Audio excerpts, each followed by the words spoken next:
Bonjour à tous, j'espère que vous allez bien. Aujourd'hui on se retrouve pour le 77e épisode consacré à Night of Champions 2011. Voilà, donc avant de commencer cette review, j'aimerais juste vous avertir cette fois-ci, avant le début de la review, que vous pouvez d'ores et déjà laisser un like si vous vous souvenez d'avoir aimé ce pay-per-view, ou alors laisser un dislike sur cette vidéo si vous ne l'aviez pas aimé à l'époque. Voilà, sans plus tarder, on va directement commencer avec le premier match qui voyait Airboom, donc Kofi Kingston et Evan Bourne battre The Awesome Truth, donc qui était R-Truth et The Miz, par disqualification pour conserver leur titre par équipe.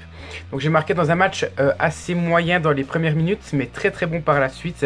Kofi donne beaucoup de rythme vraiment dans ce match, et toute la storytelling autour de la conspiration rend le match très intéressant. Donc un petit rappel, Truth et Miz sont associés parce qu'ils pensent qu'il y a une conspiration contre eux, que certaines personnes haut placées dans la fédération, notamment Triple H, font tout pour les enlever de la course au titre, vu que le Miz était champion par équipe, enfin champion du monde, pardon, champion de la WWE à WrestleMania 27, et que R-Truth était le challenger numéro 1 au titre à Capital Punishment, donc ça fait 3 pay-per-view de ça. Je vous ferai la review un jour de ce pay-per-view très minable. Donc ils pensent que tout est fait exprès pour qu'il soit écarté de la course au titre. Finalement ils ont un match pour le titre par équipe dans ce pay-per-view, et à la fin en fait on voit le Miz qui craque et qui attaque l'arbitre en fait. Donc l'arbitre sonne la cloche pour annoncer la disqualification de l'équipe Heel. Pourquoi il fait ça? Alors tout simplement parce qu'au bout d'un moment on voit Evan Bourne qui fait qui ne fait justement pas le tag avec Kofi Kingston. Kofi Kingston fait le geste lui-même, comme ça l'arbitre entend même s'il n'a pas vu, et l'arbitre va dire non ils ont fait le tag, je l'ai entendu. Et à l'inverse on a R-Truth je crois qui fait le tag avec le Miz, mais l'arbitre ne le voit pas, il ne l'entend pas, alors que eux le font vraiment. Donc en fait les face trichent et les heels sont réglo pour une fois, et l'arbitre donc ne va pas voir ces deux choses là. Et au bout d'un moment le Miz va faire son skull crushing finale sur je crois Kofi Kingston, mais l'arbitre est distrait par R-Truth qui était en train de dire ouais mais regarde il y a un tombé. Finalement il y a pratiquement 10, mais l'arbitre ne voit pas, et au moment où il fait le tomber, Evan Bourne se dégage, alors c'était Evan Bourne pas Kofi Kingston, se dégage au bout de 1 je crois, si je dis pas de bêtises. Donc au bout d'un moment le Miz va dire cette fois-ci ça suffit, il y a une conspiration contre nous, on veut pas qu'on devienne champion, donc il attaque l'arbitre, disqualification. Donc je trouve que c'est quand même très bon à mon sens, c'est pour ça que j'ai mis 7,5 sur 10, c'est vraiment la première moitié en fait qui va couler la note de ce match là. Mais j'ai vraiment bien développé ce match là, parce que vous allez le voir à la fin dans le main event, il y aura à nouveau The Miz et son coéquipier R-Truth qui vont intervenir.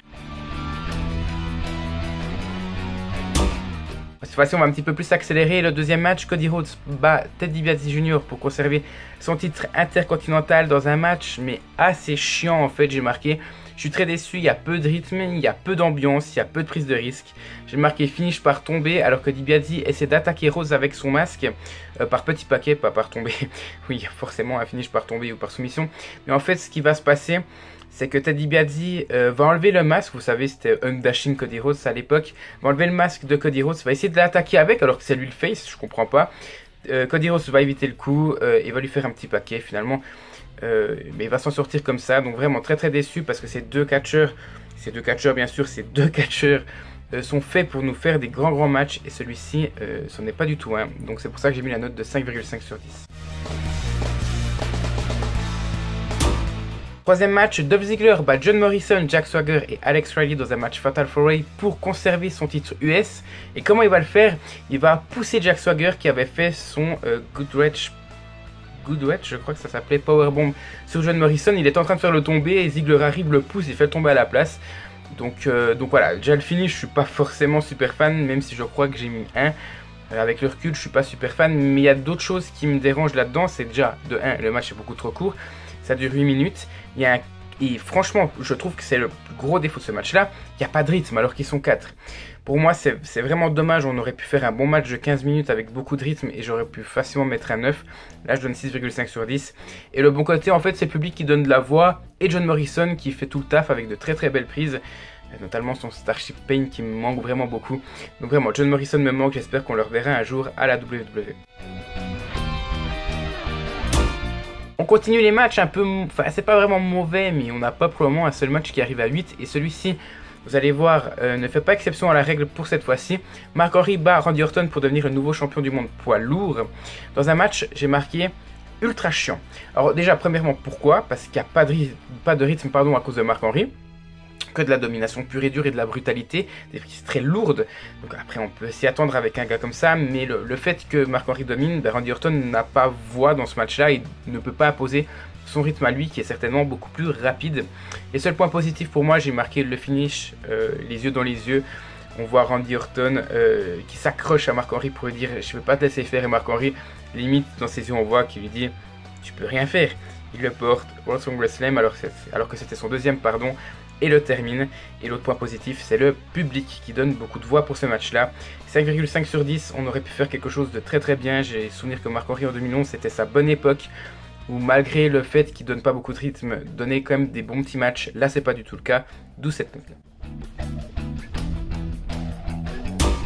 On continue avec les matchs chiants. Kelly Kelly bat Beth Phoenix pour conserver son titre des divas après un petit paquet. Juste à noter que Natalia était du côté de Beth Phoenix et Eve Torres était du côté de Kelly Kelly. Et j'ai marqué je vous jure, et là je vous jure que c'est vrai parce que vous allez vous poser des questions, que je ne fais pas exprès de prendre des pay-per-view où Beth Phoenix perd contre Kelly Kelly ou Layla.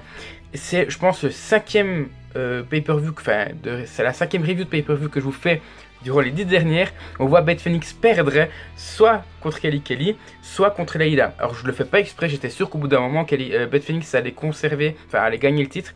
Mais je crois que ça arrivera à Vengeance ou à l'Innocel, mais je suis sûr que Beth Phoenix bat Kelly Kelly au bout d'un moment. J'étais sûr que c'était là, finalement pas. Donc là, je tenais à m'excuser. J'ai vraiment envie de voir Beth Phoenix gagner. Et là, je me rends compte quand même qu'à l'époque, putain, Beth Phoenix, la pauvre, elle était quand même vachement sous-utilisée à mon sens. Sinon, j'ai mis le match est incroyablement chiant, il est court et heureusement ça dure 6 minutes. Le public est incroyable et j'ai marqué les interventions de Natalia et Eve Torres sont les seuls points positifs.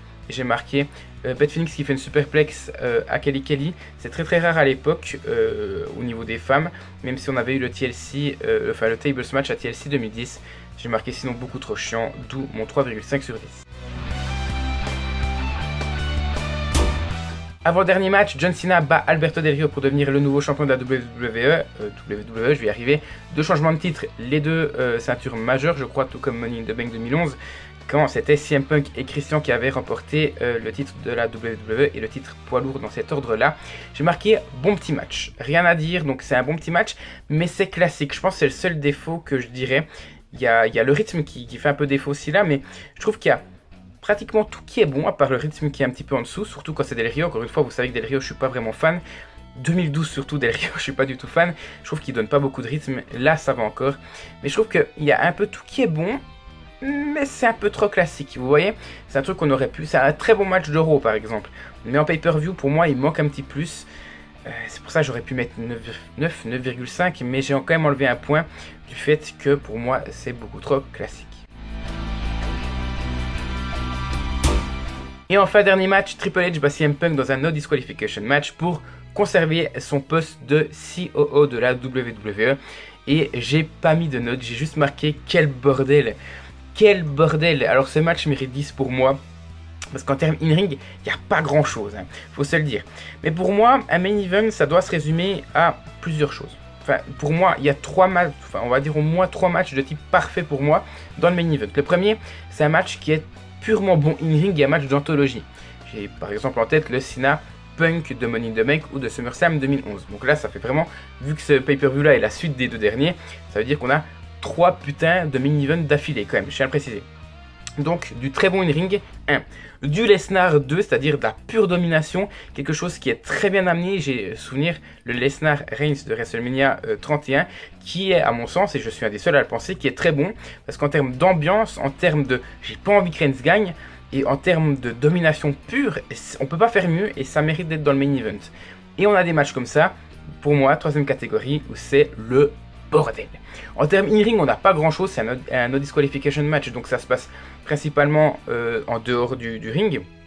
Donc en termes in-ring, on n'a rien, c'est juste de la brutalité. Le rythme est pas super ouf pour cette première partie, mais bref. Deuxième partie, l'intervention de Awesome Truth, donc qui vont débarquer pour attaquer Triple H et CM Punk. Et au bout d'un moment, ils vont mettre CM Punk sur Triple H pour essayer justement de faire perdre le titre, enfin le poste de COO de Triple H, vu qu'ils pensent qu'il y a encore une fois une conspiration. Ils vont pas y arriver, Triple H va se relever et ça va être l'anarchie. Donc vraiment, ça va être du 2 contre 2, même Punk au bout d'un moment va essayer d'aider Triple H parce qu'il ne veut pas gagner de cette manière-là. Et on a Kevin Nash qui intervient, donc magnifique. Encore, je le répète, hein, depuis SummerSlam 2011, je crois que ça fait 3 semaines que je vous ai fait la review, ou 2 semaines, c'était l'épisode 74 ou 75. Pour moi, la rivalité est très très bonne. Tout ce qui entoure Kevin Nash, Punk et Triple H, plus encore ça, pour moi c'est du parfait. Donc Kevin Nash, qui était viré par Triple H, revient, attaque Triple H et CM Punk, et finalement va porter un Jackknife Powerbomb, je crois que ça s'appelait comme ça. Encore une fois, Kevin Nash n'est pas un bon lutteur, mais niveau charisme, niveau physique, pour moi il en impose et il me manque. J'aurais voulu connaître ça.